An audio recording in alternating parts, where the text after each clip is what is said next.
Advice, strip club with wife. Oh, Jesus. Hey, Bildo. That's a good one. I've heard that one before, but it's always nice to bring that one back. Me and my wife and 6 of our friends are planning a trip to Vegas early next year. Bars, strip clubs, the whole shebang. I'm 27 and my wife is 26. We've been married for 4 years. I was wondering if you and Nia or past girlfriends have gone to strip clubs together, and if so, what's the etiquette? Neither me or my wife have been to a strip club before. Obviously, I wouldn't mind taking in the sights, but also don't want to be a piece of shit.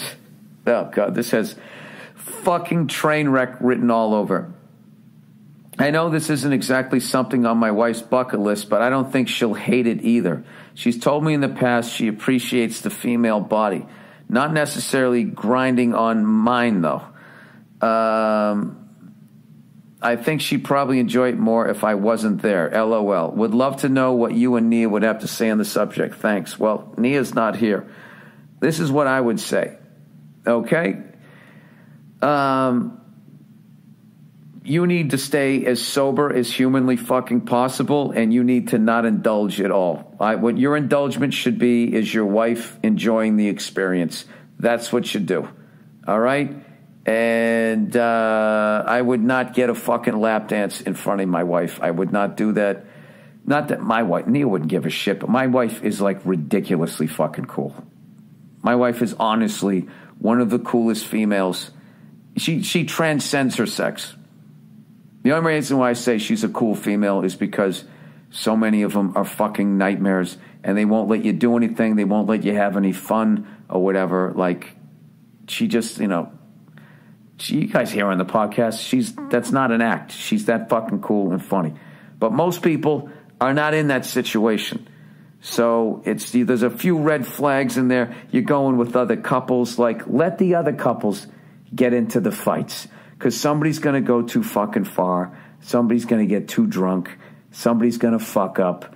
And somebody's going to have that fucking thing brought up for the next 10 years in their fucking marriage. Because God knows that's what the fuck they do. So all your mission that night is to not be that guy. Strip clubs are not going anywhere. Okay? You can always go to one another night when she's not fucking there. Or if she actually ends up having a good time the second time.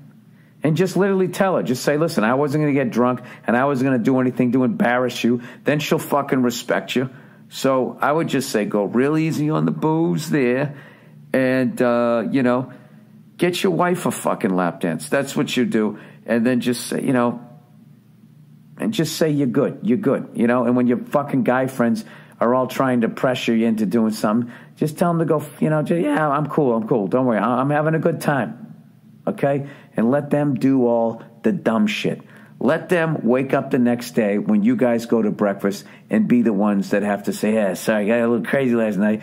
Or be the ones that are clearly just had a huge fight and are not talking during breakfast. You don't need that shit. All right? You don't need that shit. It's a very, all of that type of shit. There's like, when you're sitting there going, what are the rules? The rules are the rules that you and your wife come up with. And the fact that your wife has never been to one is just all of the fucking makings of a shit show.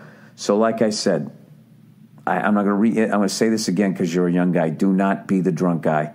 And I'm telling you, just make sure she has a good time.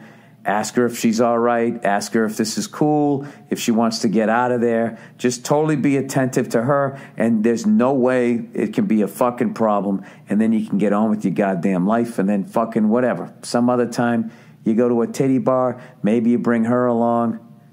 She might fucking end up wanting to see you get a fucking lap dance. And you're like, you serious? Yeah. And then she'll be like, all right, which one do you want? And then that's another thing that could be a fight. You know what I mean? You fucking pick some, I don't, that's just one of those, it's just one of those things. I remember one time, there's this famous strip club in Los Angeles called Jumbo's Clown Room. Okay? And it is just as creepy and disgusting as it sounds. I don't think it's like that anymore. It's way better now. But back in the day, it was literally like you know, if I was a serial killer, like that would be my Starbucks. You know what I mean? Sit there with my laptop in a chat room with other serial killers. I mean, it was a fucking disgusting place. So I had been there maybe 3 times over the course of 20 years going out to L.A., and it was always just a shady, shifty fucking place. So one time I was out with Nia, and she brought up that she wanted to go to this fucking place. And I was just like, are you serious? You want to go to that place? I don't want to go to that place. I go, that place it's not a cool place or whatever. So she goes, come on, let's just go. So, all right, fuck it, let's go. It was her fucking idea. So we ended up going there. By the way, it's 23-21 with 3:38 to go. I already know you guys know who won this fucking game. Flag on the fucking Cardinals. I love it. Take it back. Take it back. By the way, I forget the Cardinals coach, man, but I saw a great... they did a whole special on the guy. Seems like the fucking coolest dude ever. But anyways, so we ended up going there. And I sat over in the corner. I didn't get a lap dance or anything like that. But I think I've told this story before. I literally saw a stripper quit on stage that night. It was fucking amazing. We walked in, and there was like one guy sitting up near the stage, and there was like 3 other people up at the bar with their backs to the stage. So this woman comes out looking a little rough, you know, and she starts doing a thing. She dances to one song. The song ends. Nobody claps. Okay? The guy who was sitting up near the stage was not there anymore. So now it kind of becomes like a philosophical question. Like basically, if I'm in a strip club dancing, but nobody's watching me, am I technically still in show business, right?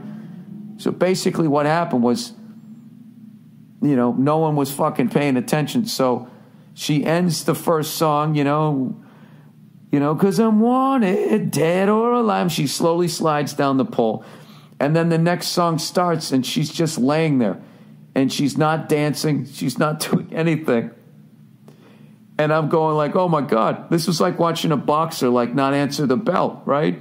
And just quitting on the stool. And she just rolled over. And somehow she had her cell phone. And she just started checking, like, her fucking emails. And at that point, like, one of the barback ladies walked by, saw it, and laughed and said, that's awesome. And she just laid there for the rest of the song and didn't dance and gathered her shit, didn't take up any more of her clothes. And that's like she quit being a stripper. She just quit dancing for the night. And I thought it was fucking awesome because fucking Larry Fitzgerald, what a catch. God damn it, that guy's good. They're marching down the field. Doesn't look like we're in a prevent, though. So that's good. They're on the fuck. Here it comes. They're going to be 2 more catches. They're going to be in fucking field goal position.